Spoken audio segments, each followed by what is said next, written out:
ഇത് ഊരിയിട്ട് നമുക്ക് ഇതിൻ്റെ ഉള്ളിൽ തടാം. ഏകദേശം ഗ്യാപ്പൊക്കെ അടഞ്ഞു ഒറ്റ മാസം കൊണ്ട്.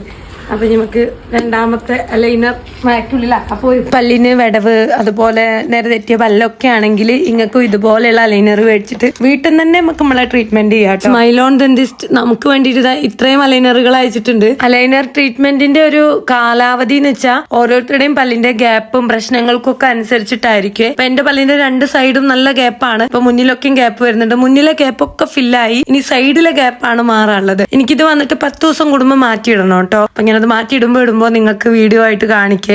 വർഷങ്ങൾക്ക് മുന്നേ കമ്പി ഇട്ട പല്ലാണ് എന്റേത്. അതുകൊണ്ട് എനിക്ക് കമ്പി ഇടുമ്പോഴുള്ള എക്സ്പീരിയൻസും അലൈനർ യൂസ് ചെയ്യുമ്പോഴുള്ള എക്സ്പീരിയൻസും രണ്ടും തമ്മിലുള്ള വ്യത്യാസം നന്നായിട്ട് അറിയാം. കമ്പി ഇട്ട സമയത്ത് നമ്മളെ കാണുമ്പോഴത്തേക്ക് ആ പല്ലൊക്കെ കെട്ടിയോ, എന്നാ ക്ലിപ്പ് ഇട്ടേ, ചന്തം കൂട്ടാനാണോ, അങ്ങനെ 100 ചോദ്യം. ഒന്ന്. രണ്ടാമത് നമുക്ക് നല്ലപോലെ ഫുഡ് കഴിക്കാൻ പറ്റില്ല. അതിന്റെ ഉള്ളിൽ കുടുങ്ങിയിട്ടും പിന്നെ എല്ലാ ഫുഡും കടിച്ചമിച്ച് തിന്നാൻ വയ്ക്കൂല.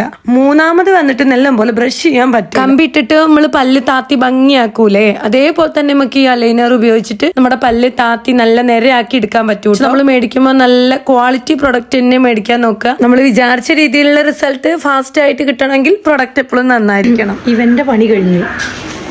ഇനി നമുക്ക് ഇവനെ കൊണ്ടാണ് പണിയിപ്പിക്കേണ്ടത്. നമ്മളായിട്ട് പറയണ്ടേ നമ്മൾ അലൈനർ ഇട്ടിട്ടുണ്ടെന്ന് ആർക്കും മനസ്സിലാവില്ല കേട്ടോ. കാരണം ഇത് ഇൻവിസിബിൾ ആണ്. അലൈനർ ഇടുന്ന സമയത്ത് നമ്മളതിങ്ങനെ പല്ലയിൽ വെച്ചിട്ട് ജസ്റ്റ് നമ്മുടെ ആ പല്ലിന്റെ ഫ്രണ്ട് ഭാഗത്ത് നിന്ന് ഒന്ന് അങ്ങോട്ട് അമർത്തി കൊടുക്കുക. എന്നിട്ട് ഇപ്പൊ കണ്ടില്ലേ, ഇതും വെച്ചിട്ട് ജസ്റ്റ് ഒന്ന് കടിച്ചു കഴിഞ്ഞാൽ അത് അവിടെ അങ്ങോട്ട് അമുങ്ങി കിടന്നോളൂ കേട്ടോ. അതുപോലെ അലൈനർ അഴിക്കുമ്പോൾ നമ്മൾ ഉള്ളിൽ നിന്ന് ജസ്റ്റ് തള്ളി കൊടുക്കണം. അപ്പൊ അത് പുറത്തോട്ട് അങ്ങ് പോരുകയും ചെയ്തോളും. ഡീറ്റെയിൽ ആയിട്ടൊരു വീഡിയോ ഞാൻ യൂട്യൂബിലും FB-യിലും ഒക്കെ അപ്ലോഡ് ചെയ്യാം. അപ്പൊ നിങ്ങൾക്ക് വല്ല ഡൗട്ട്സ് ഒക്കെ ഉണ്ടെങ്കിൽ ശരിക്കും പറഞ്ഞു തരാമല്ലോ. അപ്പൊ എന്റെ ഈ സൈഡിൽ നല്ല ഗ്യാപ്പ് ഉണ്ടായിരുന്നു, നിങ്ങൾക്ക് കണ്ടറിയാം. അപ്പൊ അതെല്ലാം കമ്മിയായിട്ടുണ്ട്. അപ്പൊ ഇതുപോലെ നിങ്ങളുടെ പല്ലിന് ഗ്യാപ്പും വേറെ പ്രശ്നങ്ങളൊക്കെ ഉണ്ടെങ്കിൽ നിങ്ങൾക്ക് ഡോക്ടറെ അടുത്ത് സംശയമൊക്കെ ചോദിക്കാം. സ്മൈലോൺ ഡെന്റിസ്റ്റ് എന്നുള്ള ഇൻസ്റ്റാ പേജിൽ നിങ്ങളുടെ പ്രശ്നം എന്താണോ അത് DM ചെയ്താൽ മാത്രം മതി. നെക്സ്റ്റ് സ്റ്റെപ്പ് അവിടെ നിന്ന് കിട്ടുവേ.